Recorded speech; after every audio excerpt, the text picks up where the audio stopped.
Hello, everyone. For those of you who don't know me, my name is Sadhana Jayadeva, and I'm really happy to welcome you today to this webinar on youth mobilities. So this is the fourth in a 5-part webinar series that has looked at youth mobilities in different parts of the world. So the webinar series is hosted by the UCL Center for Global Youth and is co-organized by my colleagues Avril Keating and Rachel Benchikroon and myself. Avril Keating is the director of the UCL Center for Global Youth and also an associate professor in comparative social science at the UCL Institute of Education. Rachel Benchikroon is a PhD candidate at the UCL Institute of Education, and I am a lecturer at the Department of Sociology at the University of Cambridge. So since the beginning of May, we've had a webinar a week, and each webinar has looked at youth mobilities in a different part of the world. So we started off looking at India, and then we moved to China, and then Australia. And this week, we're going to be looking at the UK.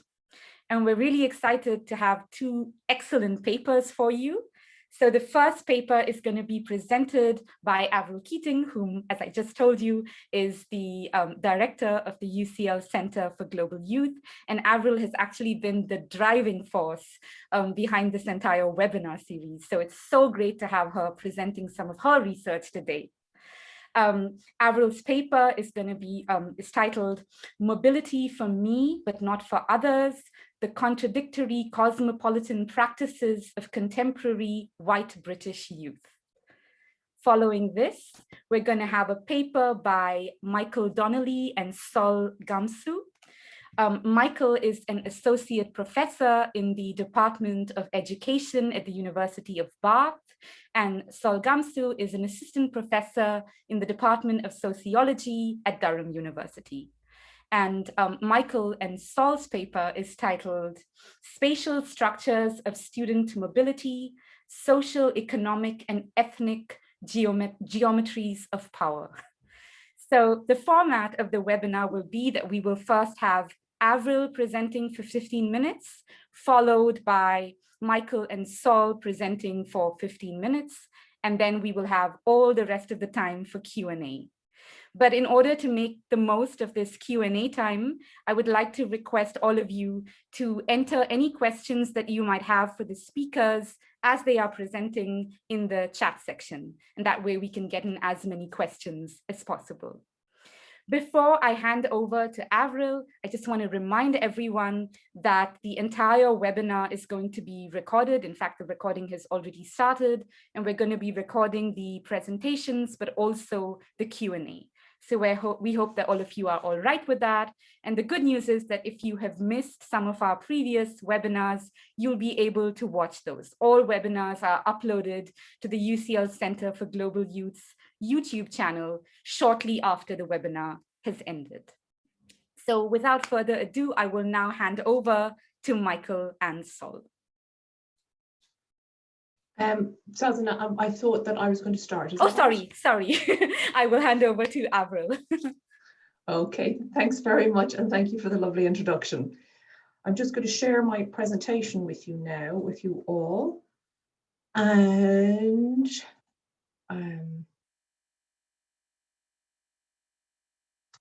okay, what I'm going to be talking about today is a paper that was recently published in Sociology. And I have put a link to the paper into the chat so that you can download the full paper, partly because what I suspect is that the paper says it all in a far more articulate way than I will manage today. To sort of contextualize the paper, what I wanted to do was tell you about why I wrote this paper. And for me, what I was trying to do was to make sense of 2 contradictory patterns. On the one hand, there's this idea that young people, all young people today, are more cosmopolitan. They're more tolerant around immigration and cultural diversity, and that they're much more internationally minded.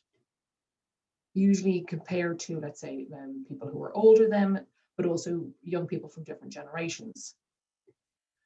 And my sort of problem with this dominant idea emerged when I started engaging with some qualitative data, ultimately about 200 in-depth interviews, which suggested that young people had a far more complicated relationship with cosmopolitanism and the various dispositions that it implies. So what I was trying to do through this paper is to make sense of the messiness and problematize the conceptions of youth cosmopolitanism. Now, what does this have to do with mobility? Well, I've already written about some of the complex attitudes towards tolerance and immigrants and immigration that young people have. But in this paper, what I focus on is mobility aspirations, or young people's attitudes towards and interest in international mobility.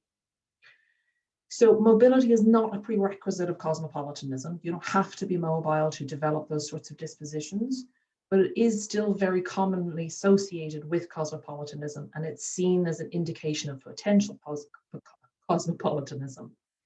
So if you have an interest in mobility, it's almost like a tell that you have some cosmopolitan dispositions, at least in theory. To sort of continue this, what I want to do is just define very briefly what cosmopolitanism is. Now, we don't have a time within this to have an extended discussion about what cosmopolitanism and its many varieties entails, because there's so many different types and so many different debates about cosmopolitanism. But a common denominator, regardless of whether you take a political or legal or moral approach, is that it's supposed to involve some type of openness to an appreciation of other cultures, values, and experiences. That's the sort of the common, but beyond that, when we talk about cosmopolitanism as practiced by humans, what the scholars have tried to do in empirical studies is try to say, well, what would that look like if we looked at attitudes? So you can see that the ideal cosmopolitan citizen should have things like respect for human rights. They should have trust and tolerance of immigrants and ethnic minorities and cultural others, maybe an interest in mobility or in cross-cultural consumption of goods, culture, or media. Now, in the empirical literature, beyond the normative and philosophical literature, there's more of an emphasis now that you don't have to fulfill all of these criteria in order to be considered having some cosmopolitan practices. Instead, they see it as a spectrum, a flexible sort of a position that people adopt at different times and in different ways. So it's a lot messier than sometimes we allow for. There's also been a trend towards looking at a more appreciation that there are different types of cosmopolitan practices. So sometimes in the philosophical literature, you get the sense that, you know, this ideal pure cosmopolitan who loves everybody and doesn't see borders. But there are also different types. There's more strategic types of cosmopolitanism or more selective types. People who are engaging in cosmopolitan practices as a way to acquire cosmopolitan capital, for example, or get a leg up in the international globalized labor market. What I want to kind of add here to this is the idea that how some young people can engage in a very conditional or one-way type of cosmopolitanism that involves saying, I want mobility and international mobility for me and for people like me, but not for cultural others who want to come and stay in Britain. They want to go and engage with cosmopolitanism if it's a way of doing that temporarily outside of Britain, and they don't want that sort of cosmopolitanism or diversity to come home. So to make this argument, I draw on qualitative data from two different projects that I was engaged with since 2013. Almost got like 180, 185 interviews to draw on there. I don't want to talk much about methods because they weren't terribly complicated, just did some thematic analysis. And this kind of process of the thematic analysis allowed me to identify sort of a range of different cosmopolitan contradictions that young people engage in. But this paper focuses in particular on the contradictions that were apparent in the narratives of 3 young white British men. So the kind of way in which these young men talk, these cases are kind of outliers, they're not generalizable. And so I'm not claiming that the contradictions that they're expressing are widespread, but I think we can use them to kind of think about the complexities of youth cosmopolitan practices and to problematize the way in which we think about youth cosmopolitanism. So to give you an idea of why I started thinking about this, I want to present you with a sort of very short, 3 short case studies. So here we have Frank, who was a young white British male, early 20s, and he had a highly skilled job, although low levels of qualifications. And he had very, very strong mobility aspirations. He wanted to work in Europe, he wanted to travel in East Asia. And as far as he was concerned, he wanted to experience different cultures and find out how things are done in different places. This could be seen as part of a very an effort to kind of catch up on a lot of education he'd missed and acquire some cosmopolitan capital, but also he was just curious about finding out about the rest of the world. At the same time, Frank also told us that he voted for far-right parties, partly because they were anti-immigration, and he was very averse to immigrants coming and residing in Britain. Partly because he viewed these immigrants coming to Britain as work shy, taking the piss out of the benefit system and just draining the resources from Britain. So his cultural curiosity didn't really extend to those who were coming to Britain. So a second kind of case, or the way that it can be manifested, this contradiction I've been thinking about, is the case of Nick, another young man in his white British in his early 20s from the north of England, who was an aspiring immigrant, desperate to go and work and live in Australia, but was also opposed to immigration coming to Britain. Now, his reason in wanting to go to Australia and to become an immigrant himself was partly driven by the fact that it's paradise, it involved a lot of beers and barbecues, and beaches, but also because their immigration regime was designed to be highly exclusionary and to keep out non-whites. As far as he was concerned, Britain was allowing far too many immigrants flooding in, just making him feel sick. And he thought that he was very concerned about the Muslim threat. The third case that I was thinking about was Harry, who was a little bit younger, 17, middle class, living in a seaside town in the south of England, and who on one hand was pro-European, would have voted in favour of remaining in the European Union, would say that he was very happy for EU migrants to come to Britain, but at the same time was thinking and was very keen himself to go and explore Europe and to explore his career opportunities in Europe. So many ways in which you would think, okay, cosmopolitan dispositions. And he was happy for migration, but also deeply concerned about the way it was changing his town. As he said, I've got no problem with the EU migrants coming. It's just, this is an English town. Why are there so many European shops? The fact that there were so many European shops in his seaside town, he saw as an object of real concern because it just sort of makes everything more European. And takes away from the Britishness and the sense of being British. So when trying to make sense of these, what I could see as a common pattern across these three cases is that what they personally wanted was an opportunity for themselves to work and study and travel outside of the UK, but they didn't extend this opportunities to cultural others who would wish to make the move to the UK. They were only open to cultural diversity as long as there was not too much diversity and if culture was outside of the borders of their home country and not at home in their town. So what I concluded is that they don't really want cosmopolitanism to come home or cultural diversity to be present in their home context, and that their engagement with cosmopolitanism was highly conditional and only really something that they would support if and when it supports their personal interests.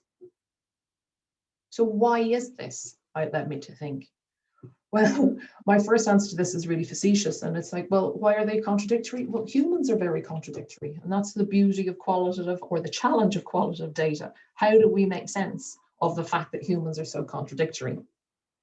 But it's also because I argue in this paper that young people had their attitudes shaped by very contradictory messages in the public sphere about mobility, migration, and multiculturalism.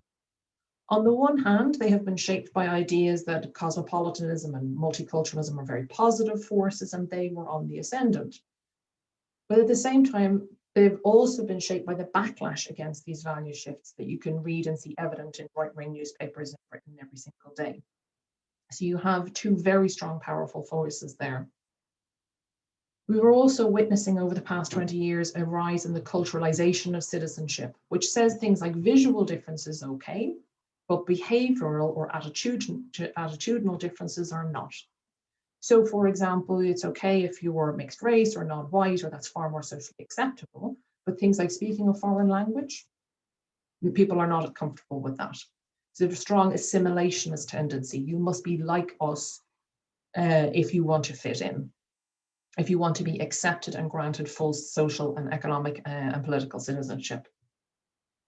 The third sort of influence is the concurrent rise of individualization, which encourages youth to focus on focus on themselves and engage in a much more strategic and selective form of cosmopolitanism. But the primary problem is really the way in which we mobility aspirations for Western youth are strongly shaped by race, privilege, and privilege. So when we think about international mobility for youth in the global north, the kind of messages that young people receive, it's that, oh, mobility is about your rite of passage. It's about building your cosmopolitan capital or developing one's personality. It's a temporary choice before you return to your home country, a transitory phase that's part of becoming an adult, rather than, and very often involving consuming the other rather than deep engagement. It's deeply influenced by perceptions of privileged access, so that we as members of the global north and white members of the global north should be able to travel freely wherever we want. And that's also linked to ethnic hierarchies about how the global south or other countries are very inferior to the global north, the legacies of colonialism about race and white privilege. But there's also a deeper problem about how cosmopolitanism, as frequently practiced, is often about maintaining white privilege, not actually challenging it. If you contrast that then with how attitudes towards mobility to the global north are frequently framed, you'll find that young people often have, and older people, the dominant view or assumption is that immigrants are poor, non-white, unstable, are a drain on the country's resources, and that they're going to be unskilled. There's also a view that it will be a permanent status and a permanent other.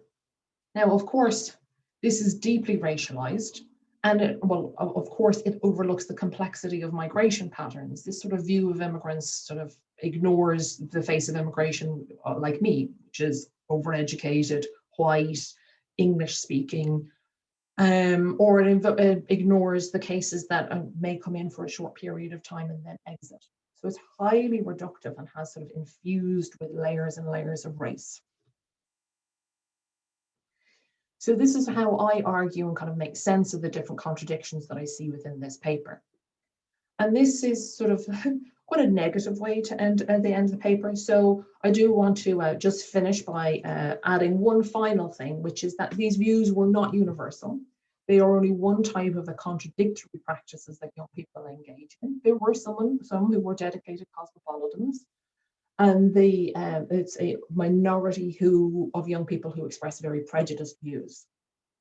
I often think of and point to the experience of those who have different views, and the particular case of a young homeless man who I met in 2014. And even though he had absolutely no resources available to him, he had a very different view to the one that I encountered, perhaps from those who had more resources. And as far as he was concerned, freedom of movement was okay, and that it says something about the country. It says it's a good country that we let people come in and do that. So that's the case I'm putting forward. I look forward to getting your questions later in the session. Thank you so much, Avril. That was so fascinating. Thanks again. We're going to come to the Q&A after we've had both the presentations. So for now, I'll hand over to Micheal and Sol, and then we'll do the Q&A after their presentation. So. Thank you. Sol, are you able to share the slides? I can't seem to. Yeah, that's fine. It says I'm not allowed to share. 1 second. I I need to be a co-host to be able to share, maybe. Sorry, Michael, I've just made you a co-host. I Oh, don't right. know if that helps out. Sorry about that. That's okay, no worries. You want me to share them? Or? I'll try to. Cool. Okay. Great. Okay. Well, thanks for inviting us today. We're really excited to be able to present in the seminar series, and I've been closely following the other seminars, and they're really interesting. So Sol and I are going to present today on a project that we started in 2016 now, and we're going to talk about one of the papers that we've published in Population, Space and Place, which uses Massey and Giddens to talk about the ways in which place and the unequal sort of structuring, social structuring of place shapes the ways in which young people migrate for university. So I'm going to start off, and then Sol's going to come in a little bit later in the presentation. So I'll just say a little bit about the kind of projects and the sort of research questions that were driving us through the research. So we're interested in the flows of students internally within the UK, and especially how place and spatial location structures the ways in which different groups perceive the UK landscape. So how their different vantage points, different places within the UK, shaped how they saw the rest of the UK, and what significance place held for different groups, socially, culturally, symbolically, and how these sort of place-based perceptions are kind of constitutive of spatial divisions, connections, boundaries that are historically manifest and are recreated as people move for university. So the university choice literature in educational research has sort of talked a lot about the kind of institutional drivers and the ways in which institutions shape the choices of young people. And there's sort of beginning to be literature around the importance of place. And so we're really trying to build on that literature. For example, the international literature, there's a growing literature on the importance of place for international students. Suzanne Beach, for example, her work looking at place has shown the significance of place for international movement of students. And we wanted to do the same kind of thing internally within countries and look at spatial divisions that exist internally within countries like the UK. So we did an original piece of quantitative analysis that was trying to kind of map the flows of students, and we found, you know, what you might expect in terms of the individual familial drivers shaping mobility. So this is in terms of regional mobility, so the chance that a student might move out of their region, the 12 government regions of the UK, of which there is 4 different nation states as well, of course.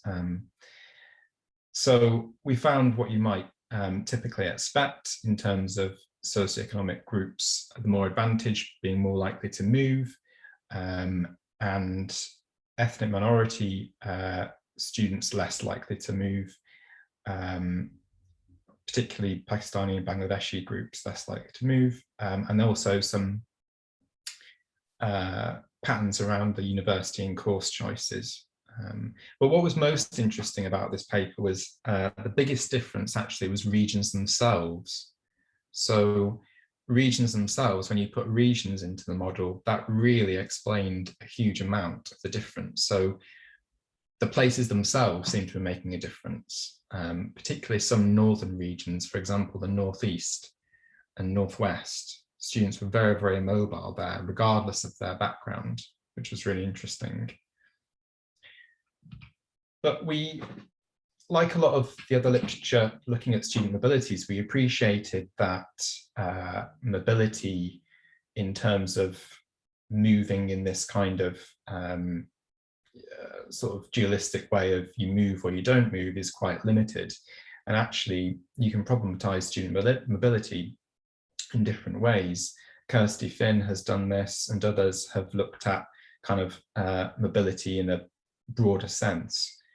So we're interested in the places themselves and the qualitative dimensions of the origin and destination locations. So you might say someone is being very mobile if they move out of the Northeast and move to London. And yes, that's true. But how else is it true in terms of the character of the Northeast and the characteristics of London in terms of their social, cultural, economic nature of those localities? So how else are they moving in a more liminal sense in terms of the kinds of places that they're moving from and to, and the encountering of the other? So we're interested in how you could measure this kind of more socio-spatial distance traveled, as it were, rather than, you know, distance traveled as the crow flies, more kind of distance traveled as in the kinds of social, cultural, economic capitals that you might encounter in different places that you migrate. So it raises lots of interesting questions, those that are quantitatively, according to our quantitative models, might be mobile. When you look at it in this socio-spatial sense, are they truly migrating and encountering the other? But we also recognize that there's a real challenge here to capturing this socio-spatial migration. And so we came up with this kind of mapping tool, which was trying to map the relational construction of people and places in a way to elicit this socio-spatial migration and mobility.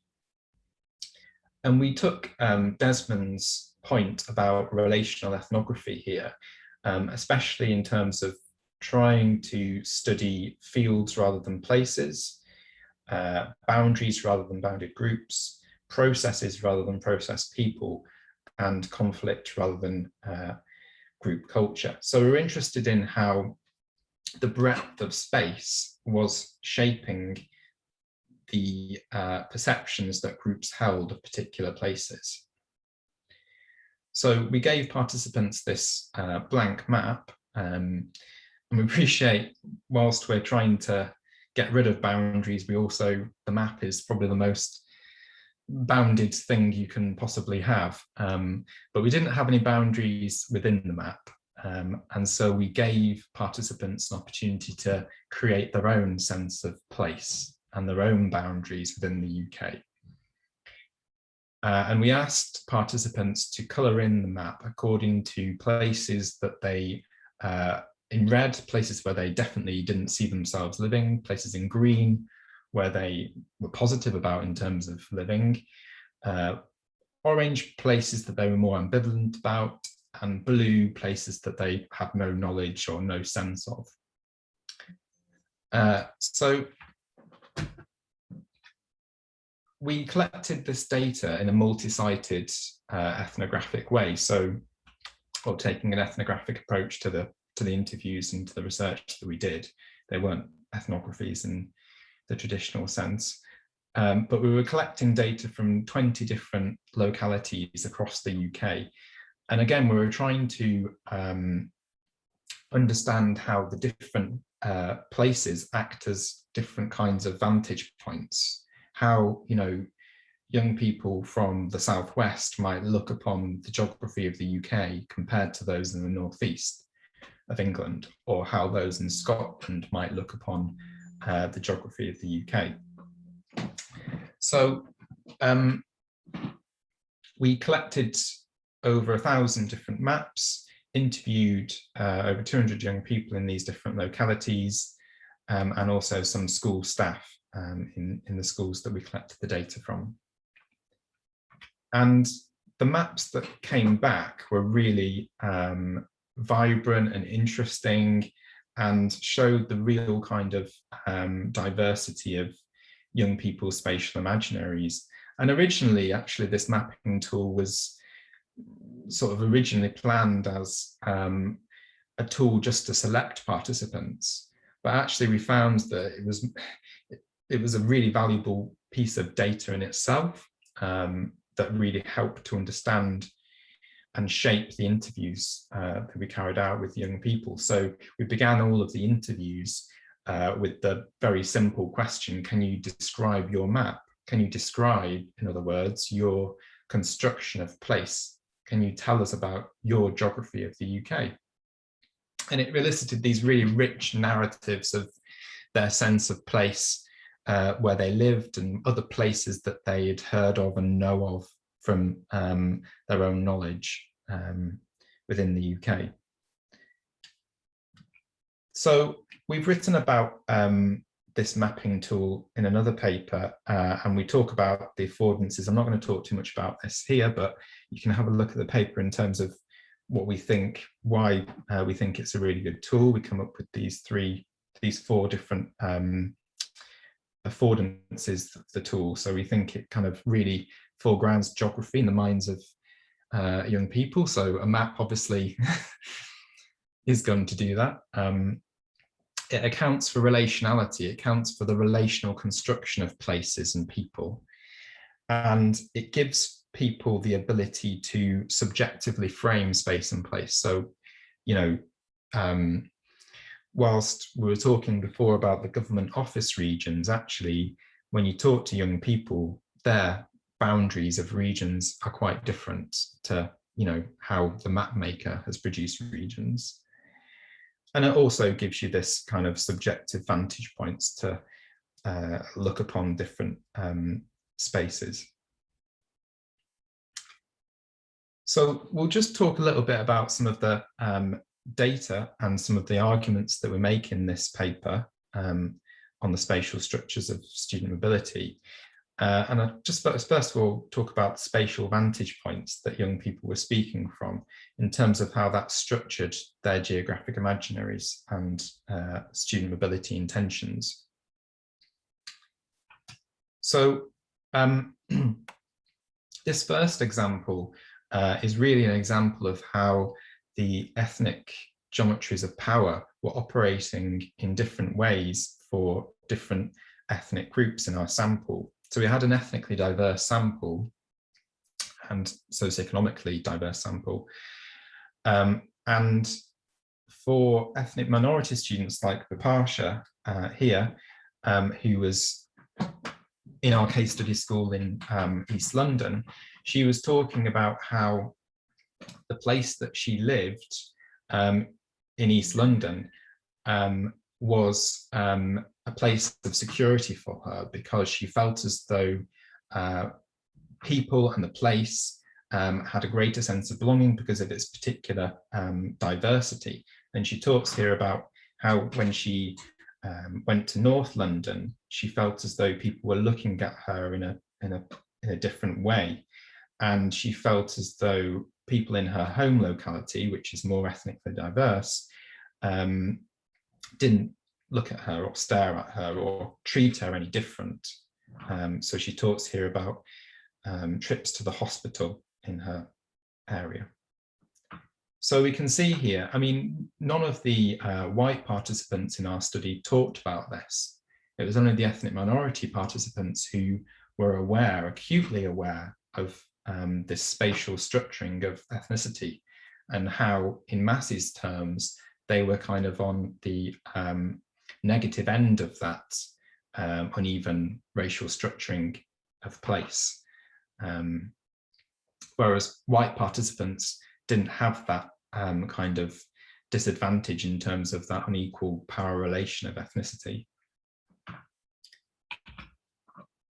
We also, in our Welsh case study, again, thinking about ethnicity, we came across participants in a very kind of anglicised area of Wales, who were talking about the Welsh language in kind of not negative ways, but were talking about it in a way that made them feel outsiders within Wales. So they were talking about how people speaking Welsh, because they themselves didn't speak Welsh kind of made them feel different and othered them. And so they were talking about North Wales in particular and Swansea. And this participant, Evan, eventually went on to study at Bristol University in England. On the other side of that, Sian here, you can see her map. All of the localities that are in green are in Wales, and she had a very strong sense of wanting to stay in Wales because of the Welsh language and because of Welsh national identity. And so this was, operating differently for her in terms of power geometries. She was on the kind of advantaged end of that in terms of having more agency in space and being able to choose a locality in Wales where she would feel comfortable because of the Welsh language. She was a Welsh speaker herself, and she talks here about being able to speak and hear Welsh around her in church and other places. So Sol's going to talk a little bit more about this here now. I'll pass over. Thanks, Mike. I'll just go through this fairly quickly. So we did 2 of our case study schools were in Northern Ireland, and they included both a Protestant comprehensive non-selective school and a Roman Catholic grammar school in different parts of the country. And but one of the things that sort of crossed both of these, and this came up also in the quantitative data, was that one of the places they really wanted to go for university was Liverpool. And one of the students described it as a home away from home, and it being somewhere that lots of their cousins and friends went to for university. And this was, described by one of them as a community that you'd be used to. And there was a sort of particular gendered aspect of that for one of the students, describing her brother and his friends as being a dairy boy, which was not something that she wanted to continue to have around her for her university experience. So she didn't want to go to Liverpool. But these ties were reflecting quite long histories of migration, and there are very close historical ties between Liverpool and Ireland and Northern Ireland as well. And in many ways, the student migration reflects and sort of re-embeds and recreates those migration patterns that you see historically between Ireland and Northern Ireland and Liverpool. And I'll pass back now. I'll pass. Well, I can pass back now to Mike if you're happy to. Otherwise, I can carry on. Well, yeah, do you want to carry on, Sol? Do you want me to skip ahead to the? Yeah, we'll skip ahead. I think, given the time constraints. So we did some other work on race and migration, which we've touched on briefly, but we don't have time to go through all of that now. The other element that we looked at was the sort of overlap between institutional hierarchies of universities and hierarchies of class. And there were also, this was interesting listening to Avril, some people who wanted to, from this elite boys private school in London, that wanted to go and study in the States, which was interesting, and there were some interesting contrasts with students that didn't have the same capacity but still wanted that cosmopolitanism. One of the things that came up here, and you can see this is a student from a very elite boys school in London, and he was only interested in studying in St Andrews, Edinburgh, Durham, Oxford, and possibly London, which are particular elite institutions. And in contrast, he didn't see Wales and Swansea as somewhere that was elite, whereas Edinburgh, which is the capital of Scotland, embedded with both economic and cultural capital, was somewhere that he wanted to go. Next slide, please, Mike. And one of the things we also did was look at this quantitatively. And so this is all the schools and universities in England that were and the UK, across the UK, that were included in the study. And we did some network analysis, which I won't go into, but you can read about if you're interested in the paper. And one of the things this showed was a clear grouping of elite, mostly private schools and mostly English universities, although St Andrews, interestingly, was also one of the universities that recruit sort of aspatially. So whilst for most universities there is a sort of regional dimension to university recruitment of their students, for a subgroup of elite institutions there is not, which suggests particular things about patterns of class formation and space and how they occur within the UK.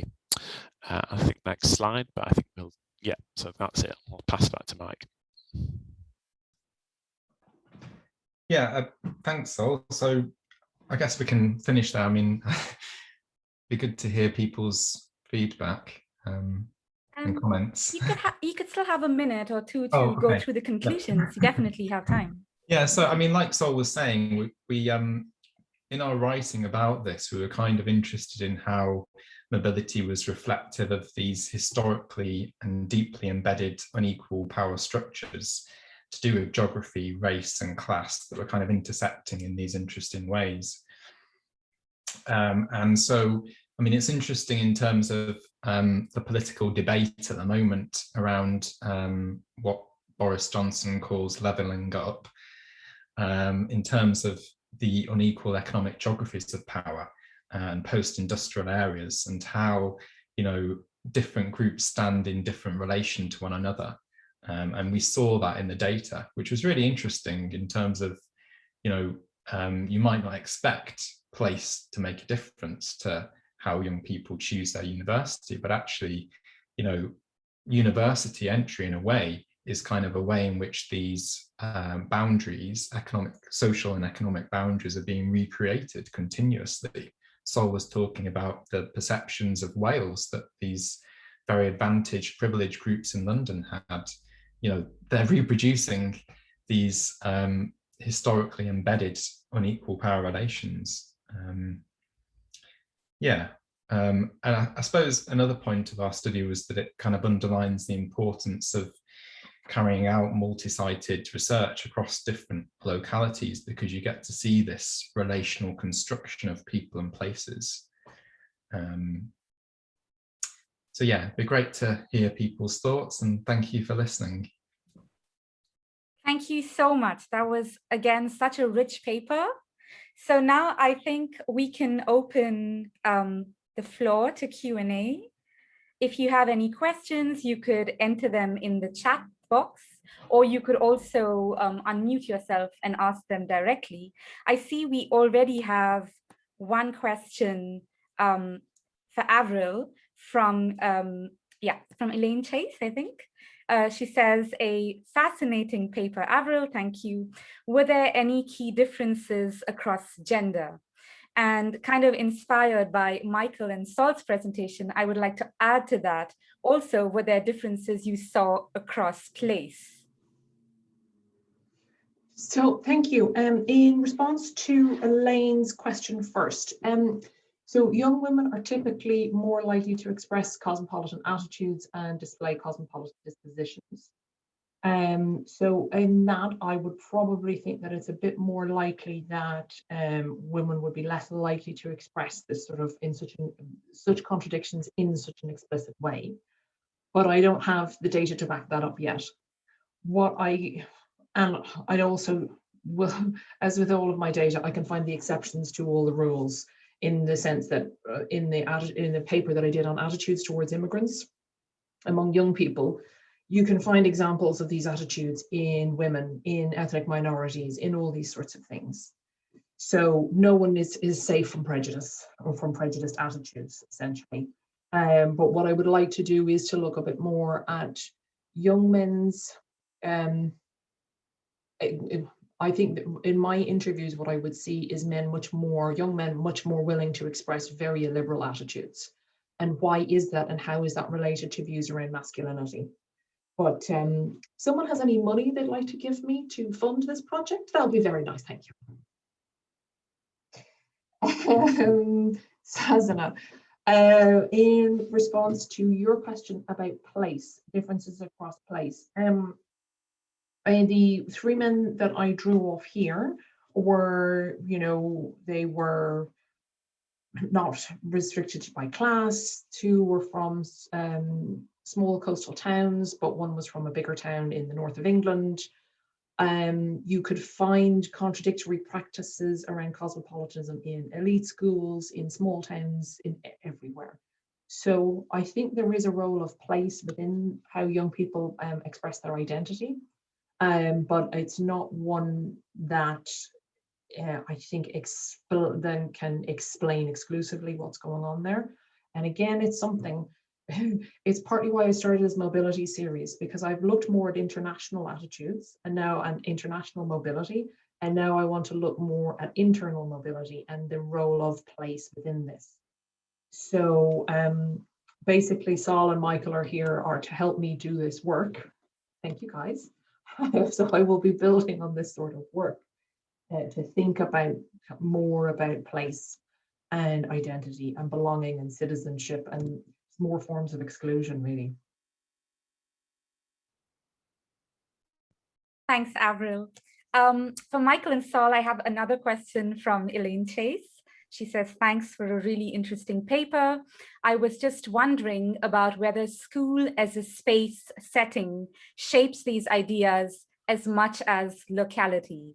And in fact, if I can add to that, that was also a question I had about whether the university as a place or space was sometimes seen as contrasting with the wider place in any ways. Yeah, that's a really interesting question. Shall I start off, Sol, and then maybe schools definitely did. So, but it was more kind of my feeling was that it was more kind of the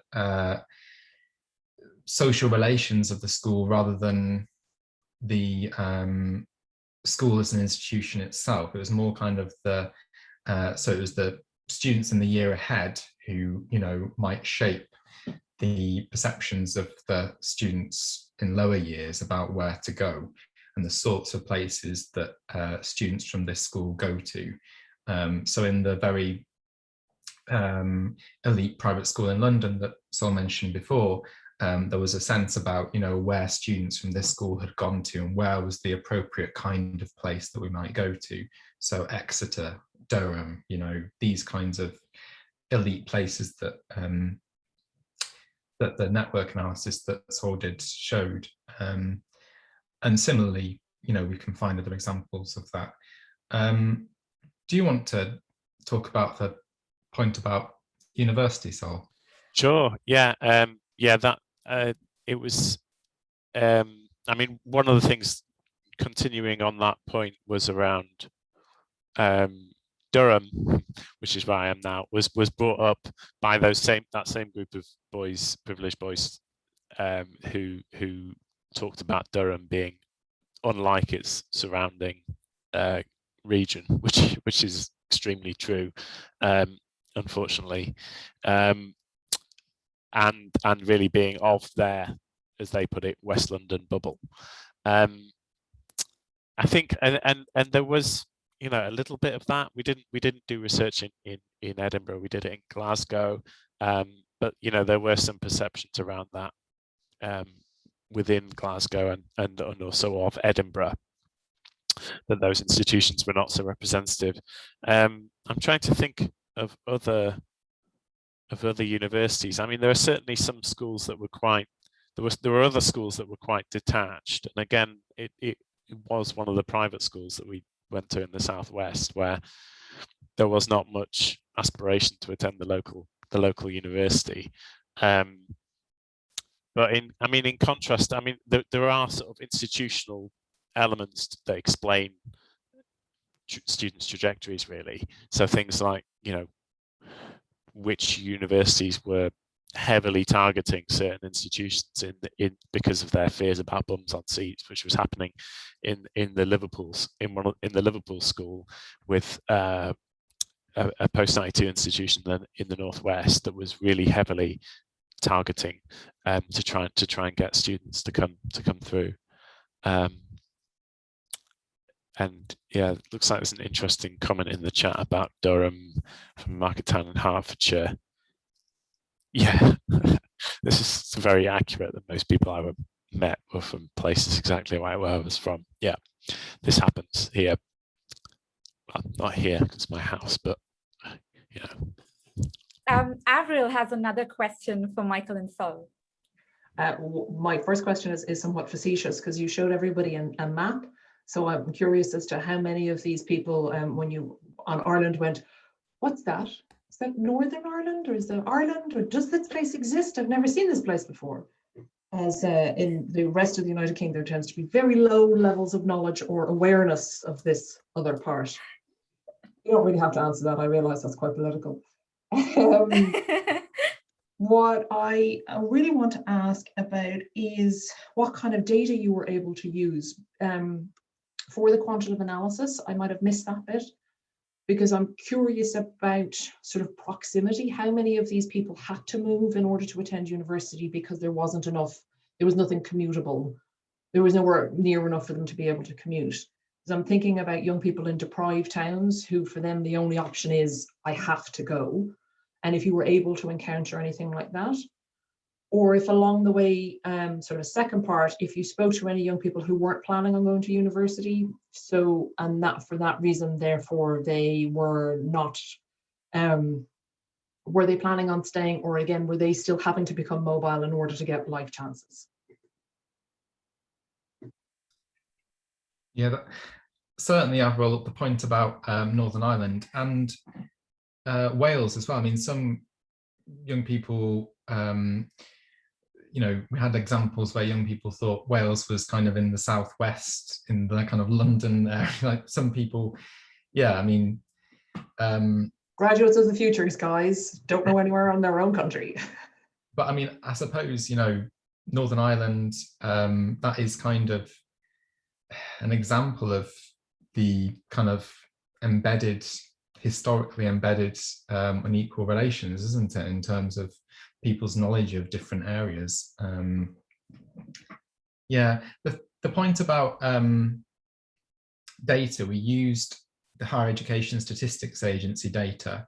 So that's the student record data that's administratively held by universities and collected, I think, at the point of application to university. And within the model, we did look at distance from university. So actually, I don't think it was in the paper on regional mobility, but in later papers, we did take into account you know, how far away the nearest university was. So we tried to take that into account. Yeah, I don't know if Sol has anything to add to that. Yeah, I could just add on the not going to uni point that we did some interviews in West Yorkshire at a school where most people said they wanted to go. Well, most people said they wanted to go to Bradford, and then a lot of the students actually didn't go to university at all.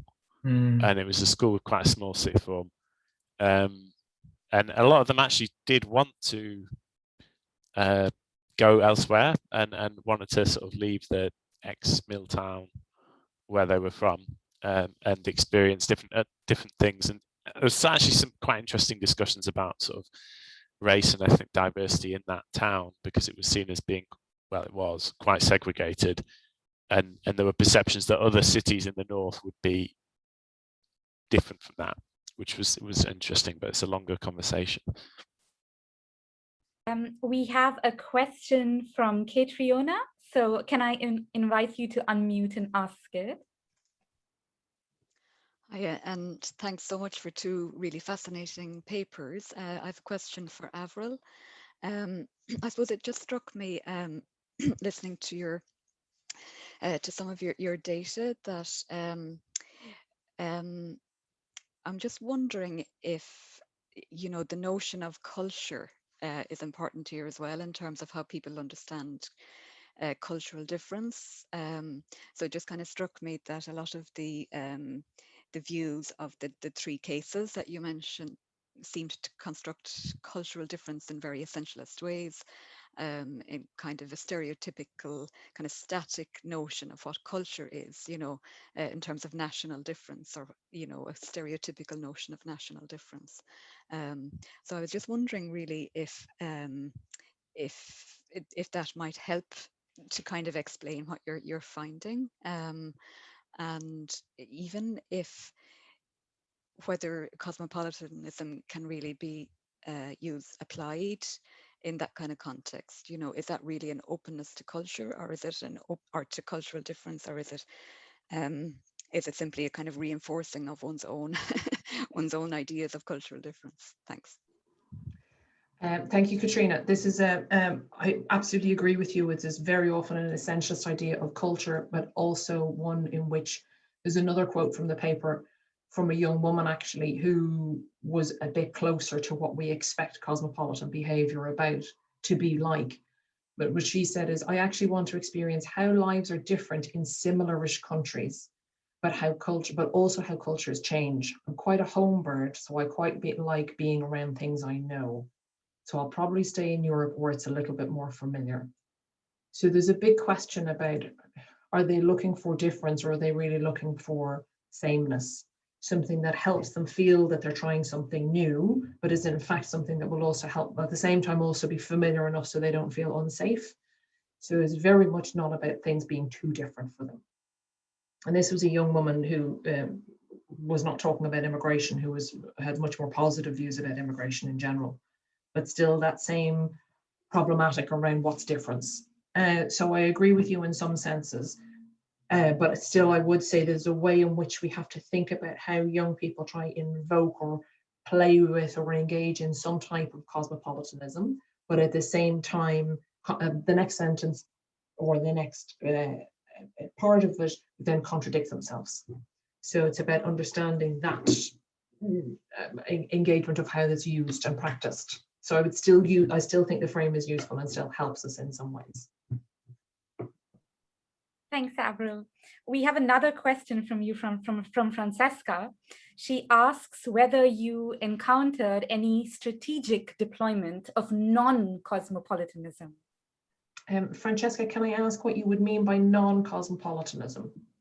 Yeah, it was kind of the strategic deployment point really that got me. And you talked about how you know, that kind of strategic use of cosmopolitanism in order to, and that individualization, sort of positioning or facilitating that sort of thing. I was just wondering whether you saw people using kind of, I don't know, non-cosmopolitanism or anti-cosmopolitanism, sort of those sorts of viewpoints in a strategic way at all? I suppose if I was thinking about non-cosmopolitanism, there could be two ways in which people try to be non-mobile in order to maximize their home networks and to try to do things in that way. So that could be a strategic deployment. I stay here, I'll build my networks here, this is how I might go to university, gain social capital in those realms, have the networks that will get me the job in later life. So I think that's a very common experience. I mean, you could have a more negative non-cosmopolitan behavior, which would be people who would engage in very prejudiced anti-immigrant, racist views as perhaps a way of finding a home within a far right or a community. And there is some sense there, I think Hilary Pollock's work sort of talks about that a little bit, and find a way of belonging by expressing very prejudiced attitudes and finding that kind of community. So that's definitely can be, or perhaps young men who might try and like say these things in view as a way of kind of asserting a way of being different by having views that are not, oh, look, I'm so controversial, look at me, I'm saying something like this. So I suppose those are ways in which you could have a strategic deployment of non-cosmopolitanism. Right now I'm struggling to think, but it's also because I haven't had my head in the data of examples right now from my own data, if that helps. Thanks, Avril. Unfortunately, I think we're running out of time, so we should probably stop here. But I just wanted to thank once again Micheal, Sol, and Avril for joining us today and for your really excellent presentations, and also everyone in the audience who joined us. It's so nice to have such a great turnout. Before we end the Zoom, I just wanted to remind everyone that we have one more webinar in our webinar series to go, and it feels quite shocking that May is almost over. But our final webinar will be on the following Tuesday. And this time we're going to be focusing on the very specific case of young unaccompanied asylum seekers in the UK and their mobilities. And we're going to have presentations by Elaine Chase and Rachel Rosen from UCL. So please do register. We'll be promoting the event on Twitter, but you can also go to the UCL Global Youth blog to get more details about the abstracts and to book your tickets. And if you've missed any of our previous webinars, you can still watch them on our YouTube channel. So thanks everyone for coming, and have a great rest of the day.